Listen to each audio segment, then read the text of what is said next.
Hello மக்களே! அன்னைக்கு நான் செஞ்ச டேஸ்டியான ரவா கீர் ரெசிபி இப்போ உங்களுக்கும் ஷேர் பண்ணுறேன். ஃபர்ஸ்ட் ஒரு பேன்ல ரவாவ ட்ரை ரோஸ்ட் பண்ண போறோம். கீலாம் எதுவும் ஆட் பண்ணக்கூடாது. இதை நீங்கள் மீடியம் ஃப்ளேமில் வச்சு இப்படி 2 மினிட்ஸ்க்கு சாட்டே பண்ணிட்டே இருந்தால் அது நல்ல ப்ரௌன் கலரில் சேஞ்ச் ஆயிரும். அது கலர் சேஞ்ச் ஆனதுக்கப்புறம் கொஞ்சம் கொஞ்சமாக மில்க் ஆட் பண்ணிவிட்டு ரவாவை நீங்கள் ஸ்டர் பண்ணிகிட்டே இருக்கணும். அது எவ்வளோ திக் ஆகுதோ அது திக் ஆகிறப்போலாம் நீங்கள் கொஞ்சம் கொஞ்சமாக மில்க் ஆட் பண்ணிக்கலாம்.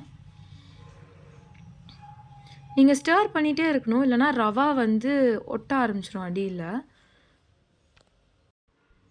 அது இந்த மாதிரி கன்சிஸ்டன்சிக்கு வந்தக்கப்புறம் மில்க் பாயில் ஆக ஆரம்பிக்கும். அப்புறம் தான் ரவா குக் ஆகும்.